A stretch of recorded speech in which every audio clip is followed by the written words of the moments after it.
Fundamentalmente, a atualidade e a originalidade tem dois aspectos que se interrelacionam.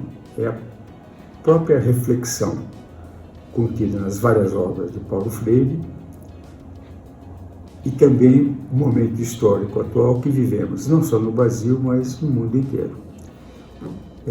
Em relação a esses dados mais objetivos, podemos pensar alguns resultados que a mídia tem disseminado já há algum tempo. Me refiro explicitamente à situação do desemprego em vários países do mundo, em especial o destaque no Brasil para atualmente cerca de mais de 12 milhões de desempregados. No mundo inteiro, uma porcentagem que se aproxima, talvez até maior, talvez seja até maior do que a porcentagem no Brasil, me refiro a países do hemisfério norte, e o fluxo migratório como uma das consequências. Se pensarmos também em dados de pesquisa quantitativa, tivemos a questão de uma ou duas semanas atrás, resultados do IBGE, que, além de informar a quantidade de desempregados, também constatou que 1% da população brasileira detém mais do que 28% da riqueza nacional. Um dado que é semelhante àquele que a Oxfam nos apresenta. Oxfam é o Instituto de Pesquisa britânico, que a última resultado editado de pesquisas que são realizadas a cada 10 anos, nos aponta algo bastante parecido com o que acontece no Brasil, mas numa dimensão muito maior. Ou seja, que 1% da população mundial detém atualmente mais do que 50% da riqueza do mundo. São aspectos que denotam o que Paulo Freire vai chamar de contradições na perspectiva da humanização do ser humano. Isso no que toca a aspectos bastante objetivos. Essa mesma pesquisa da Oxfam indica que mais de 800 milhões de seres humanos estão em estado de não só extrema pobreza, mas também de subnutrição. Daí a atualidade de um pensar educacional e aliado a uma perspectiva filosófica que mostra a atualidade das reflexões que Paulo Freire fez há cerca de mais de 50 anos, pensando inicialmente o papel de uma educação num país como era o Brasil há mais de 50 anos atrás, referente ao analfabetismo. Então, é nesse contexto que podemos entender tanto a originalidade das reflexões de Paulo Freire como a atualidade, se pensarmos, por exemplo, nos títulos de seus livros, entre outros, Educação como Prática de Liberdade e a Pedagogia do Primeiro. Então, podemos entender que a ampla maioria da população no Brasil e no mundo que se encontra nessa situação, quer de desemprego, quer de subnutrição ou de condições materiais pouco consistentes na perspectiva de tornar o ser humano cada vez mais humano, mostra então a atualidade dessas reflexões. Pontualmente, podemos chamar dos aspectos que fundamentam uma perspectiva filosófica das reflexões de Paulo Freire. Um diz respeito à concepção de ser humano, ou numa linguagem um pouco mais filosófica, a uma perspectiva, uma concepção ontológica de ser humano, que é trabalhado ao longo de várias obras de Paulo Freire e que é o fundamento humanista, digamos assim, crítico-humanista da perspectiva dele, que é o ser humano como o devir, como um ser em constante constituição. Isso leva a Freire pensar que é um sujeito que se constitui na sua relação com outros seres humanos e com o mundo objetivo, quer o natural, quer o transformado pelo ser humano. Essa forma de pensar, a concepção ontológica do sujeito freiriano, que no limite é uma compreensão filosófica tanto de professores quanto de alunos, ao pensarmos nisso na situação educacional, particularmente a educação escolar, tem o impacto que é entender o nosso aluno, o nosso professor, como determinado numa perspectiva geohistórica, ou seja, espaço-temporal. Por outro lado, a sua concepção da relação educação e conhecimento, que poderíamos chamar de uma concepção gnossológica, é fundamentada numa perspectiva que só há um conhecimento novo, ainda que um conhecimento já dado historicamente, se ele é fruto do enfrentamento de um problema. E para Paulo Freire, o que vem a ser o problema? São aquelas situações que desumanizam as pessoas, alunos, professores, pais de alunos, enfim. São situações que, ao serem enfrentadas, demandam iniciativas tanto do ponto de vista de conhecimento para melhor entender aquela situação, para atuar no sentido de suas transformações.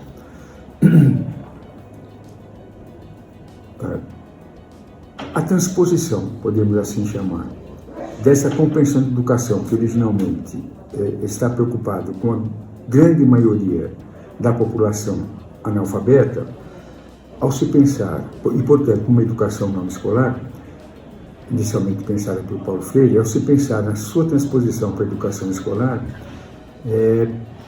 há elementos importantes desta síntese filosófica, tanto na formação de professores, a inicial, como a continuada, como a própria atuação desses professores na educação escolar. Quais são, então, esses problemas que se originam de contradições e que desumanizam seres humanos? Não importa mais se são professores ou alunos, mas importa, sim, as distintas compreensões que esses dois sujeitos do processo educativo têm sobre essas situações. É nesse sentido, então, que Paulo Freire vai propor o que ele chama de uma investigação temática, para, de um lado, detectar as manifestações locais, a escola, onde frequentam os alunos, a sua relação com o município, com o Estado, com o país, e estas contradições mais globais que se manifestam exemplarmente no mundo todo. São essas relações que o processo educativo deve ter como uma das finalidades da veiculação de conhecimentos universais. Estes dominados, ou devem ser dominados, ou deveriam ser dominados, por professores na sua perspectiva crítica. Esta aproximação, então, entre a compreensão dessas contradições globais, que Paulo Freire vai chamar de tema gerador, pelos alunos e pais de alunos e pelos professores, é que, na articulação entre esses conhecimentos, na perspectiva dialógica, mas também problematizadora, é que se propõe a fazer um currículo escolar. Essas práticas no Brasil são bastante bem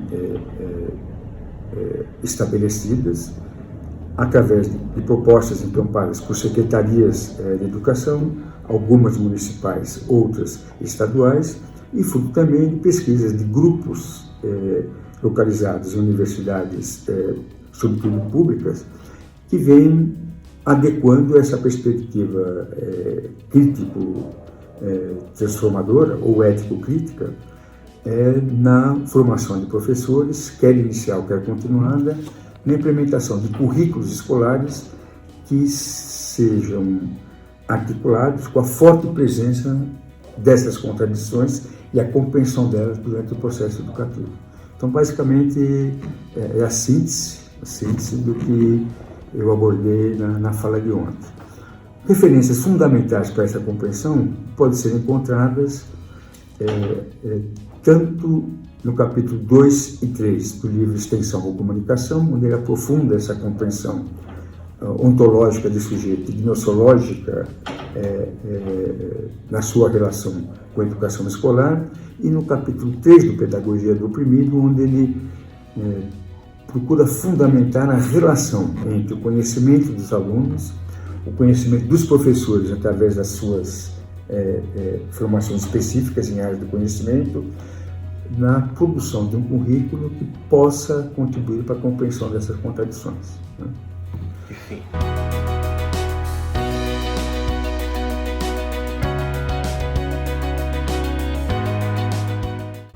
É muito interessante a gênese desta compreensão dos 3 momentos pedagógicos.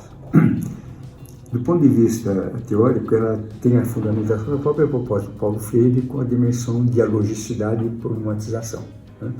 O diálogo que é feito entre educadores e educandos sobre estas contradições e a compreensão que estariam tendo os alunos e a compreensão que estariam os professores. Então, aí a dialogicidade, né, entre essas compreensões. E nesse processo dialógico, o papel da educação escolar, mediada pela atuação dos professores, numa compreensão diferenciada desses problemas daquela que os alunos tinham originalmente.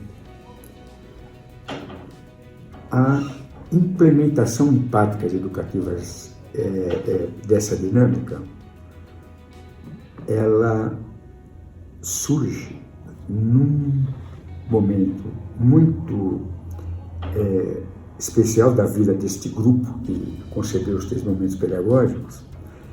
O início dela, por incrível que possa parecer, não se origina em reflexões e práticas acadêmicas.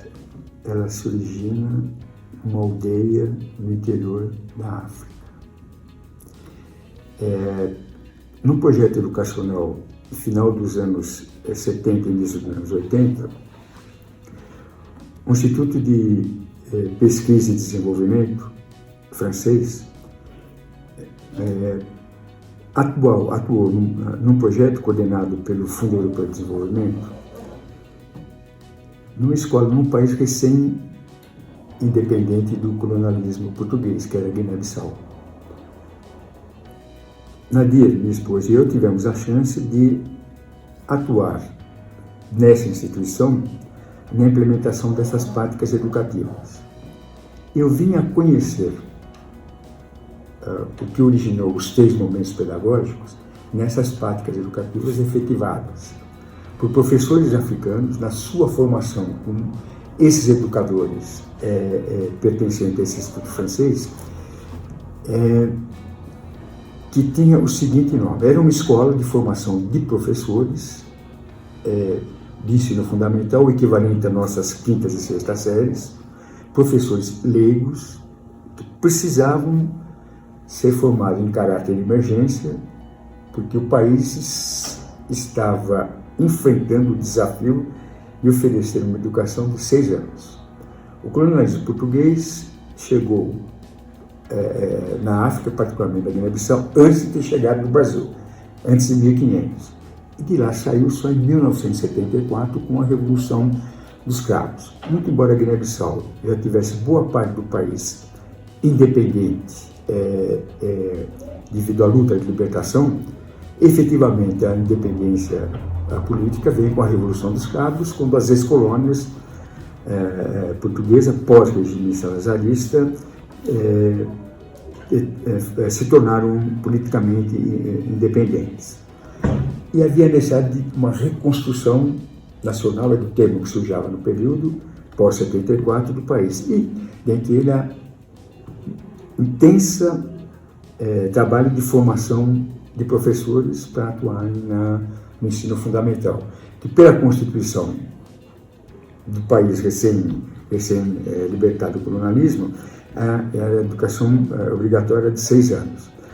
Essa escola, então, atuava no segmento de 5ª e 6ª série. É uma escola que chamava-se Centro de Educação Popular Integrada, era uma educação oferecida no meio rural, era uma educação, um projeto educativo que, ao mesmo tempo que formava os professores, esses professores também atuavam nas escolas de 5ª e 6ª série.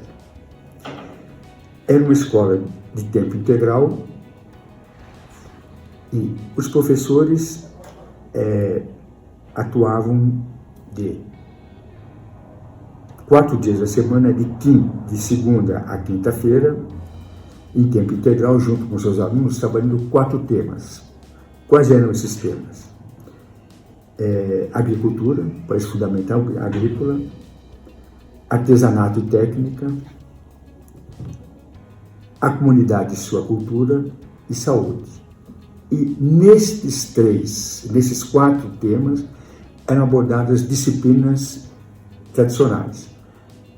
As ciências, o português, a história, a geografia, numa relação que não tinha semelhança com a proposta, ele tinha semelhança com a proposta de Paulo Freire, de temas geradores, mas não era subsidiada por uma reflexão teórica de Paulo Freire.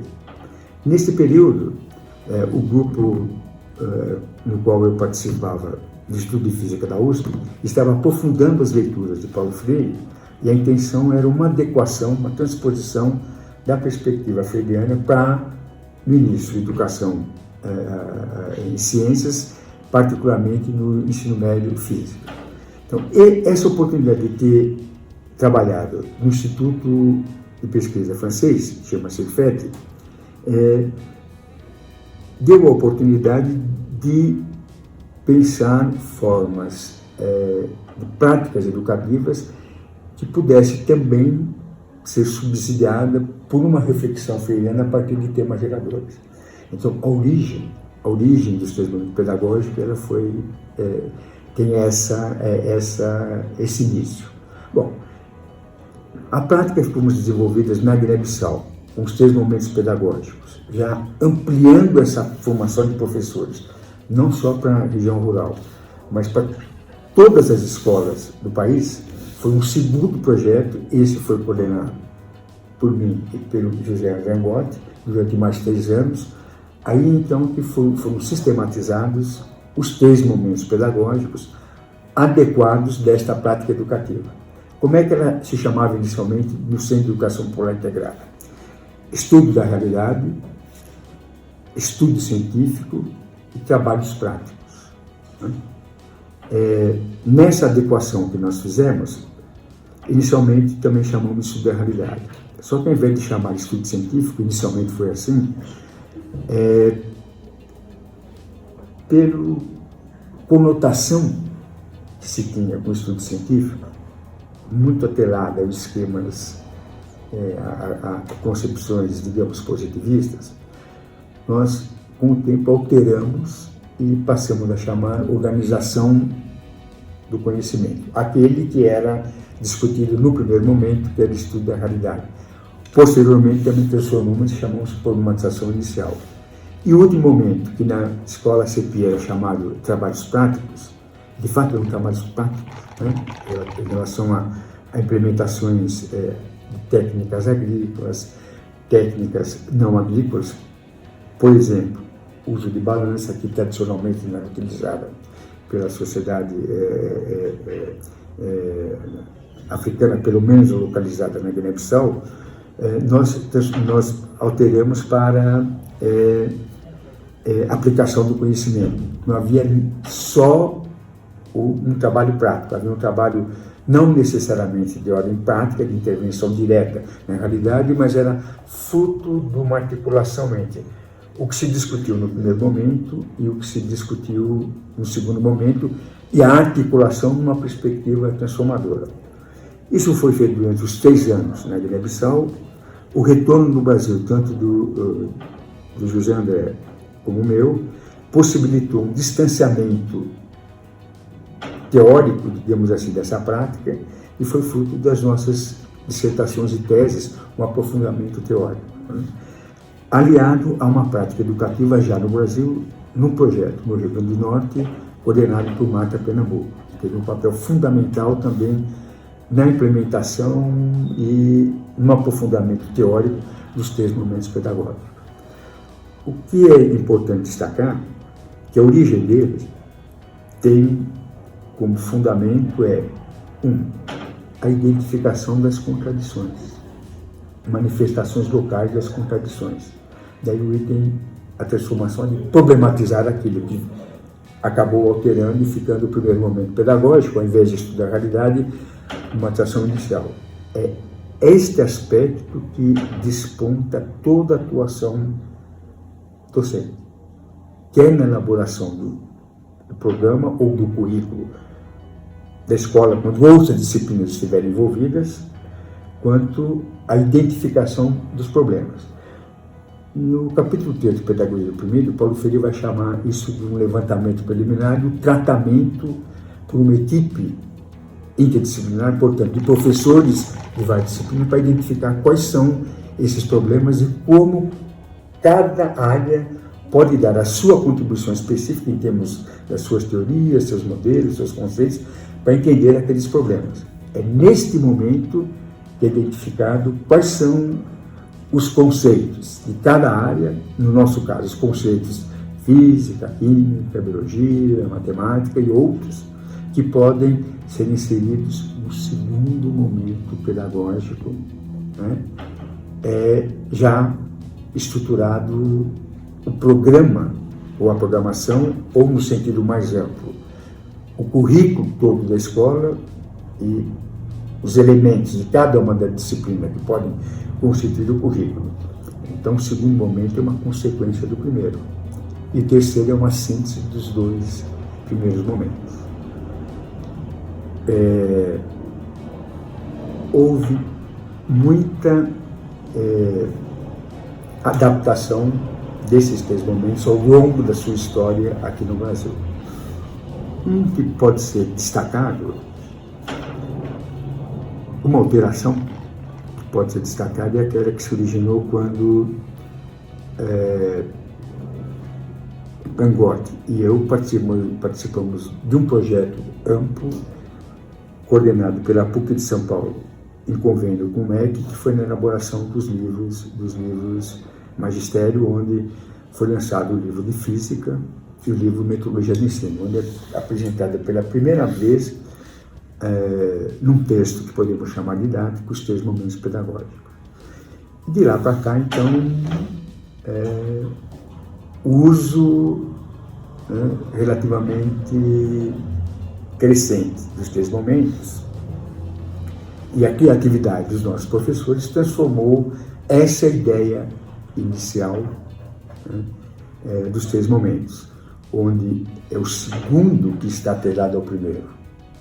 De modo geral, o que tem acontecido é se atrelar o primeiro ao segundo, porque efetivamente não há uma prática que poderíamos chamar de dialógica problematizadora. Então, os 3 momentos que surgem como, de fato, atrelada a uma concepção educativa e o ordenamento sistemático do emprego dessa concepção em sala de aula, acaba muitas vezes se tornando um mero aspecto técnico, né, de metodologia de ensino em sala de aula. Ultimamente, a partir de 2015, 2016, são vários os artigos onde a gente aponta essa transformação que vem ocorrendo. há prós e contras nessa transformação, mas o que de fato ocorre é que nem sempre ela está atrelada a esses princípios de uma educação ético-crítica, né? Evidente, há outras que se mantêm, né? Atualmente há iniciativas no âmbito de formação inicial de professores, particularmente na educação do campo, licenciatura em educação do campo, onde uma implementação dos 3 momentos procura cada vez mais estar em sintonia com essa perspectiva freiriana, no sentido ontológico e gnossológico, ou seja, o primeiro momento ele é fruto da identificação de problemas que envolvem contradições e o papel da educação escolar para refinar essa compreensão desses problemas em relação aos alunos, né? Então, é a consequência disso que vai se trabalhar no segundo momento. O que a gente tem visto muitas vezes é que professores preocupados com problemas já pré-estabelecidos, que não necessariamente têm uma relação com essas contradições, pensam que elementos de realidade, quando isso de fato ocorre, podem ser explorados no primeiro momento, que contribuem para estruturar a aprendizagem do conceito que vai ser trabalhado no segundo. Há uma inversão.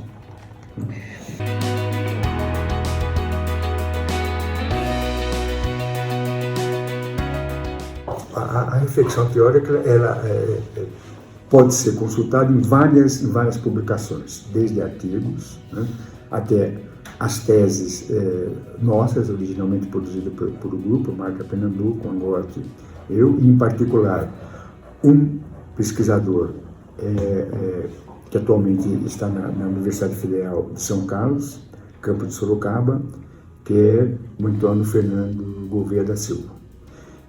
É um professor que se formou, digamos assim, no campo.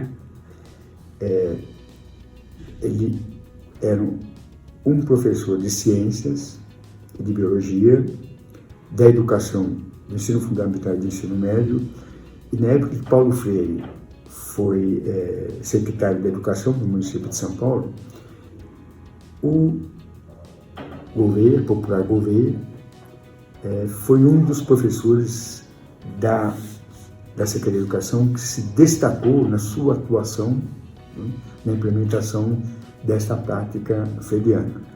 E a tese de doutorado dele, ele vai resgatar essa prática que ocorreu não só em São Paulo, como em outros municípios no qual essa concepção de educação foi implementada. E ele assessorou, basicamente, junto com a equipe local, todas as secretarias municipais que implementaram esse processo. E a tese dele vai aprofundar tanto relatos das situações, mas fundamentalmente o aprofundamento teórico que está por trás disso. Ele resgata, então, um autor que, na época em que ele defendeu a tese, ainda era pouco conhecido, hoje está ficando cada vez mais, que é um filósofo argentino que atualmente está no México, que é do DUSSEL, que tem aprofundado a perspectiva do que ele chama uma educação ético-crítica, em total sintonia com a perspectiva freiriana. E Gouveia, então, nos apresenta nesse trabalho, né, pela primeira vez, as reflexões na sua articulação com a perspectiva freiriana. Então, do ponto de vista teórico, essa é uma das formas com a qual nós temos aprofundado.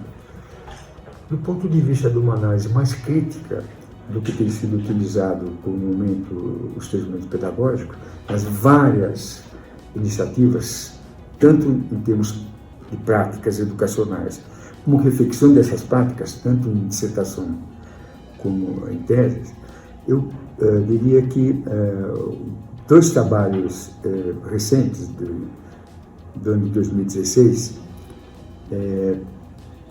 publicados por uma outra pesquisadora da área de educação em ciências, Cristiane Michin, que atua na Universidade Federal de Santa Maria, que também tem aprofundado essa perspectiva, Ela publica 2 artigos, eu sou coautor de 2 deles, onde ela reconstrói a história dos 3 momentos, um pouco nessa perspectiva que eu anunciei aqui, mas vai também resgatar aspectos da sua transformação. E ele atribui um dos aspectos da sua transformação exatamente aos livros publicados pela edição Magistério. E está escrito especificamente um livro de física que o uso dos 3 momentos, o primeiro momento, só se pode discutir aquilo que está efetivamente relacionado aos conceitos de física que são trabalhados no livro. Então a gente identifica aí uma primeira grande transformação endossada pelos autores, né, de haver essa alteração, quer dizer, o que do segundo momento determina o que vai ser discutido no primeiro momento, uma total, eu vou dizer, transgressão daquela proposta inicial, que era o contrário, é identificar o problema envolvido na contradição e é ele determinando a necessidade do trabalho de conceituação, né, estabelecida por teorias universais. Esse foi o primeiro ponto, então, que nessa análise a gente pondera que pode ter tido essa influência enorme de uma boa parte dessas partes educativas inverter o papel do primeiro e segundo momento. Não necessariamente podemos dizer que a inversão disso ocorre uma negação da dialogicidade e da problematização. É possível, sim, que se continue havendo a dialogicidade, se continue havendo a problematização. Mas o impacto maior é na concepção curricular, na medida em que ela não está atrelada necessariamente à construção curricular, não está necessariamente atrelada à compreensão das grandes contradições. Então, o impacto maior é esse. A prática efetiva vai depender muito da formação inicial e também a que é propiciada na formação continuada dos professores que estão utilizando os 3 momentos. Aquele professor que, durante a sua graduação, utiliza os 3 momentos, adequando o que fazer no primeiro, dependendo do que vai trabalhar de conceituação científica no segundo, ele pode simplesmente usar aquilo como um artifício metodológico para, digamos, tornar mais palatável a conceituação que vai ser trabalhada no segundo momento. Neste caso, a minha compreensão é que não há grandes avanços, mas pode haver uma situação onde, mesmo se mantendo atrelado o primeiro ao segundo, haja a dimensão dialógica, a dimensão problematizadora e um olhar crítico, tanto para aquela situação quanto para o uso que o conceito pode ter para melhor compreender aquela situação. Muito embora, na perspectiva curricular, ela não seja frustrada, essa perspectiva baseada em situações significativas, problemáticas e contraditórias e a sua relação com o curso escolar. Não é de se espantar com isso, porque essa compreensão ela exige um trabalho de formação continuada não disciplinar. Muito embora cada disciplina tenha o seu papel, ela implica um trabalho coletivo, de equipe toda da escola. Isso demanda alterações profundas no cotidiano da escola. Marta Pernambuco trabalha muito bem isso na tese dela. Quer dizer, as necessidades que a escola, que pensa um currículo na perspectiva de trabalhar com temas geradores, as transformações que precisam ocorrer. E a escola não tem essa autonomia toda, a escola enquanto conjunto, enquanto uma equipe. Se isso não for, de alguma forma, sustentado por uma equipe central que não diz respeito à sua escola. E essa equipe central, de alguma forma, me refiro à Secretaria de Educação e seus órgãos formativos, precisam encampar essa proposta de tal modo que, na perspectiva funcional do cotidiano da escola, dê condições para que isso ocorra. Porque isso é um trabalho bastante grande de organização do currículo nessa perspectiva, exige um trabalho fora da sala de aula bastante grande. Isso depende, então, de como os professores são organizados para fazer esse trabalho para além da sala de aula. O que eu lembro é que na implementação em São Paulo dessa prática, os professores eram contratados, isso foi crescendo ao longo dos 4 anos da gestão, mas em princípio eles eram contratados por um determinado número de horas. Dessas horas, parte delas era para ficar em sala de aula e parte delas era para fazer um trabalho coletivo na escola. Estava no horário isso. Ao longo dos 4 anos, o que eu me recordo, não sei se eu posso generalizar, mas penso que foi algo relativamente constante. Professores eram contratados, digamos, por 40 horas, efetivamente trabalhavam em sala de aula menos do que isso, digamos, entre 20 e 40 horas, entre 20 e 30 horas, e o restante de tempo era para trabalho na escola, com trabalho coletivo para organização curricular nessa perspectiva. E também a assessoria necessária dada por equipes de universidade para poder fazer isso. Então, atrelada à perspectiva de produção curricular com a sua formação continuada. Isso envolve um projeto político-pedagógico de governo, não é de uma escola só. Tá? Muito embora não seja possível o coletivo de uma escola implementar essa perspectiva, mas o nível de funcionamento, né, ele fica alterado e tem uma exigência em termos de trabalho maior do professor e pode até não ser remunerado. Então você precisa só de militância. Muito embora a militância seja necessária, não se pode conceber que um processo de transformação educativa gire apenas em função da militância. Você tem que ter condições objetivas e, nesse caso, pelo poder do Estado, né? Que é o governo do plantão que está ali. Né?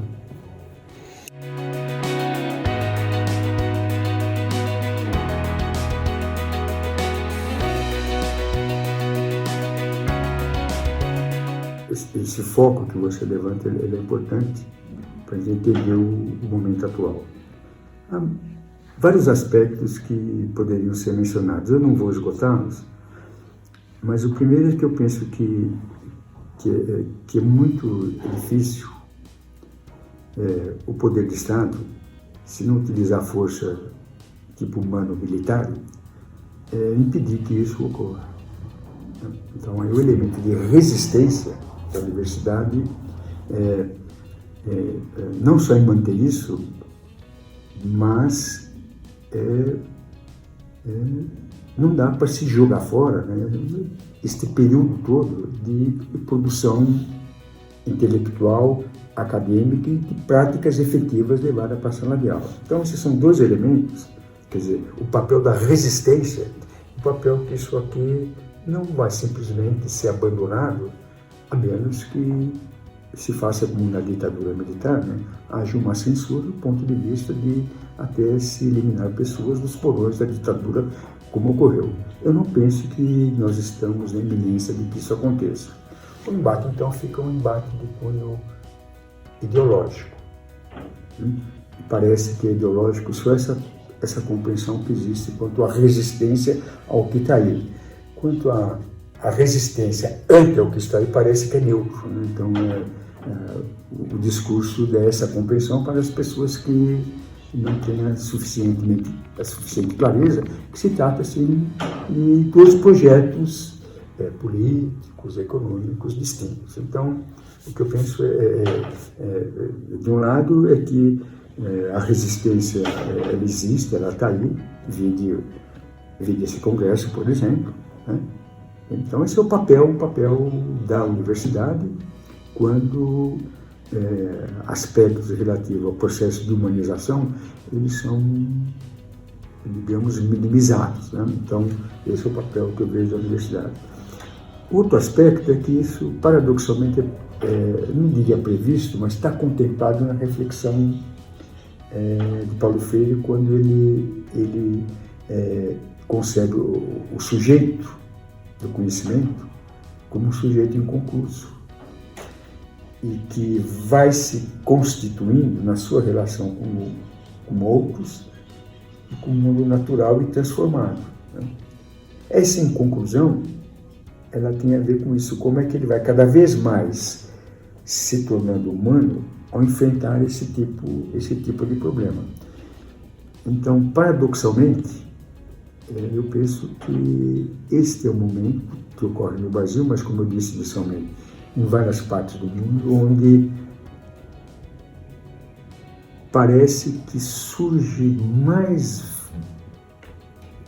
radicalmente essas contradições. A questão é como vamos nos organizar para melhor compreendê-los.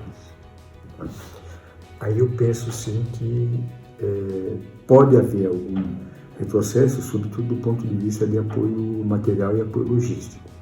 Mas não penso que seja suficiente para impedir que um evento igual esse que vocês organizaram, né, possa ser frustrado. Então eu vejo assim a resistência. E, muito embora nos últimos 20, 30 anos essa resistência ela tenha sido efetivada de outras formas, a gente precisa reviver a resistência que tivemos aqui desde 64 até os anos, durante os 20 anos seguintes, né? Acho que essa resistência, né, não só da academia, da universidade, mas por outros agrupamentos sociais, acho que tem que ser ativada, né?